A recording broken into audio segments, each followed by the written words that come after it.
واقعی عقل مند خواتین اس بیان کو سنیں گی تو وہ جو مسکنسپشن پیدا کیا جاتا ہے کہ جناب اسلام میں عورتوں کو آزادی نہیں ہے، جناب اسلام میں عورتوں کے لیے گھٹن ہے، اللہ اکبر، ذرا پہلے اسلام سے پہلے کے حالات پڑھو اور اس کے بعد اسلام کے آنے کے بعد عورتوں کو کیا شاندار مقام میرا دین دیتا ہے۔ اللہ کے نبی نے دا بیسٹ لوگوں کی جب مثال بیان کی، بہترین لوگوں کی مثال بیان کی، تو نبی پاک فرماتے ہیں، ترمذی کی حدیث ہے، سب سے بہتر وہ ہے جو اپنے اہل کے لیے بہتر ہو، یعنی اپنی فیملی کے لیے بہتر ہو، اور آقا فرماتے سنو میں تم سب سے زیادہ اپنے اہل کے لیے بہتر ہوں۔ نبی پاک سب سے زیادہ اپنی فیملی کے لیے بہتر۔ نبی پاک علیہ الصلوۃ والسلام سے ایک شخص نے پوچھا، حضور شوہر پر بیوی کا کیا حق ہے؟ تو آپ نے فرمایا جب وہ کھائے یعنی شوہر کھائے تو بیوی کو کھلائے، جب لباس پہنے اسے بھی پہنائے، اس کے چہرے پر نہ مارے، اسے بدصورت نہ کہے، اور اگر سمجھانے کے لیے اس سے علیحدگی کرنی پڑے تو گھر میں ہی علیحدگی کرے۔ اللہ اکبر۔ ایک بار حضرت عمر فاروق رضی اللہ عنہ کی بارگاہ میں، سنیے گا، بڑا دلچسپ واقعہ۔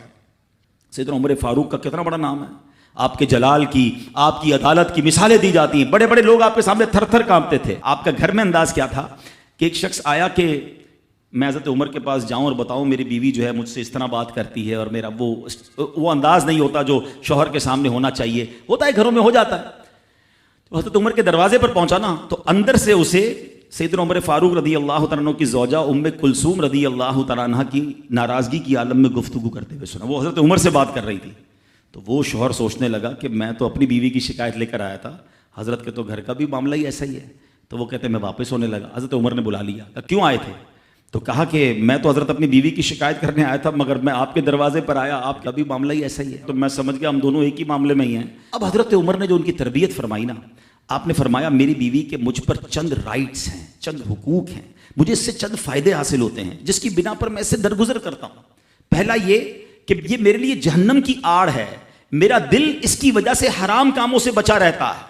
نمبر دو، جب میں گھر سے نکل جاتا ہوں یہ میری خزانچی بن جاتی ہے، یعنی میرے مال کی نگہبان بن جاتی ہے، میری دھوبن بن جاتی ہے، میرے کپڑے دھوتی ہے، میرے بچے کی پرورش کرتی ہے، میرے لیے روٹیاں اور کھانے پکاتی ہے۔ تو وہ شخص کہتا ہے یہ سارے فائدے تو مجھے بھی اپنی بیوی سے حاصل ہیں، تو میں تو کبھی درگزر سے کام نہیں لیتا، وہ مجھے کہتی میں اسے لڑنا شروع کر دیتا ہوں۔ کہتا آج آپ کی بات سے نصیحت مل گئی، اب میں اپنی بیوی کی چھوٹی ماٹی باتوں کو میں بھی درگزر کر دوں گا۔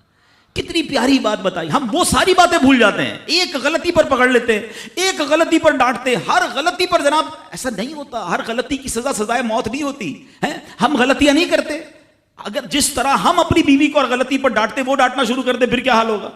تو ایسا نہ کرے، وہ بھی دل رکھتی ہے، ہم نے کسی انسان سے شادی کی ہے، کمپیوٹر سے نہیں کی، ٹھیک ہے نا؟ تو کمپیوٹر بھی آج کل وائرس آ جاتا ہے، تو وہ تو انسان ہے، غلطی ہو گئی کوئی بات نہیں۔ تو سبحان اللہ، اتنا پیارا مذہب ہے۔